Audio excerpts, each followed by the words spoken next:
पहले तो तुम्हारे लिए बहुत कुछ 4 पॉइंटर्स में लिख के लाया हूं। इन 4 पॉइंटर्स को अगर तुम ध्यान से देखोगे तो बहुत सारे बच्चे 12th वाले जिन्होंने अभी अभी बोर्ड्स की तैयारी की है, तो तुम लोगों को ज्यादा मेहनत करने की जरूरत ही नहीं है। जिस बच्चे ने सिलेबस कंप्लीट कर लिया, सिलेबस रिवाइज कर लिया, पीवाईक्यूज लगा लिए, एनसीईआरटी लगा ली, ये 4 प्रोसेस जो मैंने बताया रिपीट कर लिए, इन्हीं बच्चों को कभी भी सेल्फ डाउट या ओवर थिंकिंग नहीं आती। सीयूटी के लिए अलग क्या, सीयूटी के लिए अलग सिर्फ यही इसके पीवाईक्यूज और मॉक जरूर लगा लेना। फ्यूचर में जब भी तुम कोई एग्जाम देने जाओगे, एग्जाम से पहले खुद पे अगर भरोसा नहीं है तो कुछ नहीं कर पाओगे। ड्रॉपर हो या फिर 12th वाले हो, अभी दोनों ही सूरतों में ना अभी सब बच्चों के साथ 3-4 कुछ दिक्कतें जो सबके साथ चल रही हैं अभी, और उन दिक्कतों को जब तक तुम सोल्व नहीं कर लोगे तुम इंडिया की टॉप यूनिवर्सिटी के टॉप कॉलेज में नहीं पहुंच सकते। इवन जो 3rd वाली प्रॉब्लम है, मैं गारंटी से बता रहा हूं, जो टॉपर भी होंगे ना उनकी भी ये दिक्कत है सीयूटी एग्जाम के साथ। तो मैं अक्षय त्यागी, और प्यार से भी बच्चे मुझे 80 सर बुलाते हैं, मैं तुम लोगों के लिए सारी 3 या 4 प्रॉब्लम जो भी हैं आज मैं तुम्हारी यही सोल्व करा दूंगा। और इनके बाद ये प्रॉब्लम सोल्व होते ही तुम्हें कोई नहीं रोक सकता इंडिया की टॉप यूनिवर्सिटी के टॉप कॉलेज में जाने से। क्योंकि देखो हर साल इस एग्जाम को, इवन जो स्पेशली मैं लास्ट साल की बात करूं, 9.5 लाख बच्चों ने सीयूटी का एग्जाम दिया था। तो बहुत सारे कॉलेजेस हैं, बहुत सारी यूनिवर्सिटीज हैं, कंपटीशन उतना टफ नहीं लगता देखने में बच्चों को, एग्जाम भी आसान आता है। तो सीयूटी में बच्चे फंसते कहां हैं, एक एक करके इन्हीं सारी प्रॉब्लम्स पे बात करता हूं। तो सबसे पहली प्रॉब्लम अगर मैं बात करूं, सब बच्चों के दिमाग में डाउट अभी इस टाइम जो आ रहा है वो ये आ रहा है कि sir can I still crack, क्या सर मैं अभी भी सीयूटी का एग्जाम क्रैक कर सकता हूं अगर मैं अभी से शुरुआत करूं? सर मेरी 12th बिगड़ गई तो सर मैं सिलेबस कैसे कंप्लीट करूं? तो एक एक करके पहली प्रॉब्लम को सॉल्व करते हैं। तो सबसे पहली दिक्कत यही है कि क्या तुम अभी भी इस एग्जाम को क्रैक कर सकते हो? तो देखो इसके लिए तुम्हें करना क्या है, पहले तो तुम्हारे लिए बहुत कुछ 4 पॉइंटर्स में लिख के लाया हूं। इन 4 पॉइंटर्स को अगर तुम ध्यान से देखोगे, क्योंकि तुम्हारा 12th का सिलेबस तुमने एक बार तो एटलीस्ट कर ही लिया होगा यार। जितने भी यहाँ पे बच्चे 12th वाले हो या ड्रॉपर्स हो, तुम लोगों ने गारंटीड एक बार तो सिलेबस पढ़ ही लिया। अब हो सकता है किसी बच्चे ने सही से पढ़ा हो, किसी बच्चे ने डीप में पढ़ लिया हो, किसी बच्चे ने अच्छे से ना पढ़ा हो, भूल गया हो। बहुत सारे रीजन हो सकते हैं, स्पेशली ड्रॉपर के साथ हो सकता है तुमने पिछले साल पढ़ा हो, भूल गए हो, सारे रिवाइज नहीं किया होगा ढंग से। क्योंकि कितना ही तुम भूल गए हो, लेकिन तुम्हारे दिमाग में कहीं ना कहीं 12th का सिलेबस है जरूर। दूसरा एक चीज ध्यान रखना, क्योंकि जो 12th का सिलेबस कट चुका है वो भी सीयूटी के अंदर पूछा जा रहा है। तो बहुत सारे बच्चे 12th वाले जिन्होंने अभी अभी बोर्ड्स की तैयारी की है, तो तुम लोगों को ज्यादा मेहनत करने की जरूरत ही नहीं है, तुम लोगों को सिर्फ वो वाला सिलेबस एक्स्ट्रा पढ़ना है। लेकिन हाँ, जो बच्चा सीयूटी के पीवाईक्यूज नहीं लगाएगा उसका रीजन क्या है, देखो बताता हूं। दूसरी चीज, तुम्हें पहले ये देखना है कि तुम्हारा सिलेबस पूरा कंप्लीट हो गया, उसके बाद ही पीवाईक्यूज लगाना। कुछ बच्चे गलती क्या करते हैं, पीवाईक्यूज पहले लगाने लग जाते हैं और फिर वो होते हैं कंफ्यूज, और वो कंफ्यूज होते तो वो होते हैं डीमोटिवेट, और डीमोटिवेट होते के साथ ही तुम्हारा पढ़ाई में मन नहीं लगता। फिर तुम्हारे अंदर आते सेल्फ डाउट, देख रहे हो स्टेप वाइज चल रही चीजें।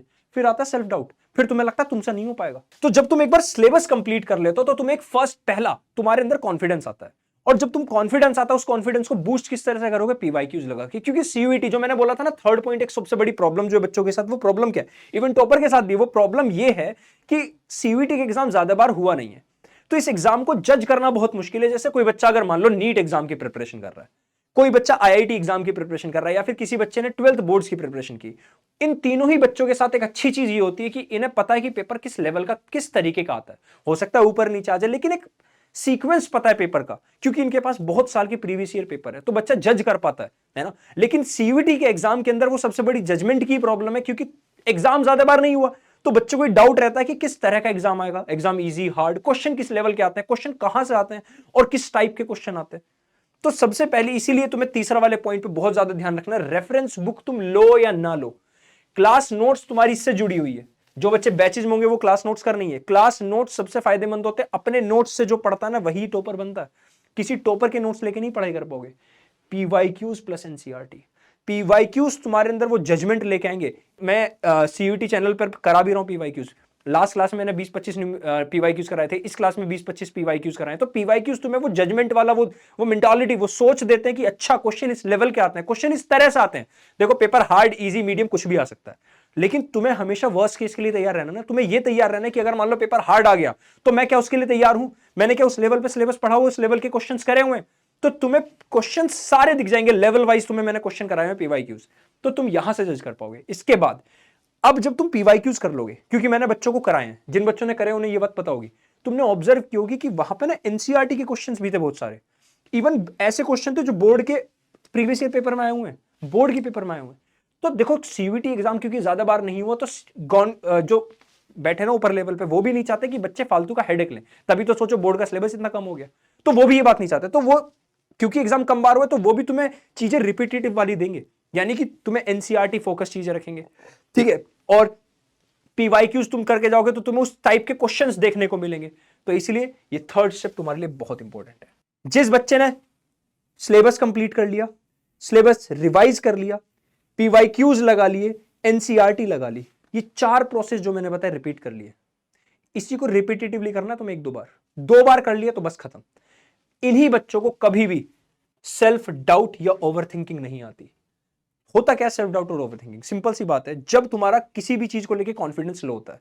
फॉर एग्जांपल, कभी तुम पहली बार, मान लो तुम बहुत अच्छा गाना गाते हो, ठीक है, और तुम गाना अच्छा गाते हो, लेकिन दिक्कत क्या है कि तुम्हें स्टेज पे टीचर ने बुलाया, बच्चे सारे ताली बजा रहे हैं और तुम खुश हो गए, गाना गाने लगे, लेकिन तुमने पहली बार फील किया होगा स्टेज फियर लगभग 90% लोगों को होता है, जब पहली बार जाते तो पैर कांप रहे, गला हल्का सा थरथरा रहा है।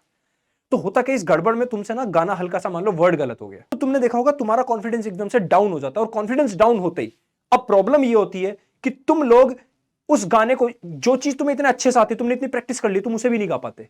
ये होता है जैसे कोई भी क्रिकेट मैच हो या बैडमिंटन मैच हो, कोई भी खिलाड़ी खेलने से पहले वार्म अप करता है, यानी उसकी प्रैक्टिस करता है। इसीलिए होता है, एक लास्ट वाले स्टेप बताने जा रहा हूं मैं तुम्हें, जो तुम्हारी सारी दुख दुविधाएं खत्म कर देगा। लास्ट स्टेप तुम्हारा ये होता है, जब तुम ये नोट्स PYQs रिवीजन कर लो, उसके बाद तुम्हें लगाने मॉक टेस्ट। मॉक टेस्ट तुम्हें उस मैच के लिए तैयार करते हैं जहां पर तुम रियलिटी में उस एग्जाम हॉल में बैठने वाले हो। ये बात तुमने 12th बोर्ड्स में फेस कर ली होगी। जब तुम 12th बोर्ड्स के लिए पढ़ रहे होगे ना, बहुत सारे बच्चे ऐसे होंगे जिनका सिलेबस खत्म हो गया होगा, लेकिन 12th बोर्ड एग्जाम हॉल में बैठती ना, तुम्हारे अंदर नर्वसनेस आ जाती है। जिन बच्चों ने मॉक्स ज्यादा नहीं लगाए होंगे, जो बच्चे मॉक्स नहीं लगाते, पहली बार जब पेपर इतना लंबा दिखता है 2.5-3 घंटे का, तो तुम्हारा दिमाग खराब हो जाता है कि क्या मैं ये कर भी सकता हूँ। सेल्फ डाउट क्रिएट होता है वहां पे, और सेल्फ डाउट के साथ आती है ओवर थिंकिंग, और इससे होता है तुम्हारा कॉन्फिडेंस डाउन। तो तुम समझ गए, यानी तुम लोगों को एग्जाम हॉल में बैठने से पहले कम से कम, बता रहा हूं, कम से कम 5 मॉक्स लगा ही लगा लेना। जिसके पास टाइम है वो 10 लगा लेना। उसके बाद तुम्हें यहां बैठी कोई भी दिक्कत नहीं आएगी, ठीक है, क्योंकि सेम बातें तुम्हें ज्ञान में ऑलरेडी मुझे देने की जरूरत नहीं आई थी, क्योंकि 12th बोर्ड्स के लिए तुम ऑलरेडी सारी बातें जानते हो। तुम्हें सिलेबस करना है, रिवाइज करना है, बार बार क्वेश्चंस करना है, न्यूमेरिकल्स करने हैं, वो सब सेम ही बातें हैं। CUT के लिए अलग क्या, CUT के लिए अलग सिर्फ यही, इसके PYQs और मॉक जरूर लगा लेना। बस इसी के साथ मैं चाहूंगा तुमसे अलविदा लेना। और एक बात अपने मन में हमेशा याद रखना, अपने आप को सेल्फ अप्रिशिएट करना भी सीखो। जो बच्चे अच्छे से सिलेबस खत्म कर चुके, कॉन्फिडेंस इस तरह से भी आता है जब खुद को सेल्फ अप्रिशिएट करते हैं। बाकी ऊपर वाले पे भरोसा रखो, क्योंकि बंदे हैं हम उसके, हम पे किसका जोर, उम्मीदों के सूरज निकले चारों ओर, इरादे रखना फौलादी, हिम्मती हर कदम, और तुम अपने हाथों लिखने उस दिन, बस ठीक है, निकलोगे किसी दिन, ठीक है। तो बस ये फोकस रखना और अपने आप पे, खुद पे भरोसा रखना। भरोसा तो खुद पे हमेशा रखना यार, ठीक है।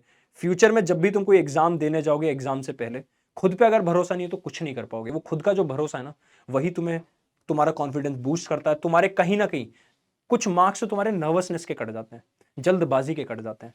तुम्हारे अंदर वो पेशेंस लेके आएगा, वो धैर्य लेके आएगा। वो पेशेंस तुम्हारे अंदर होना जरूरी है, ठीक है।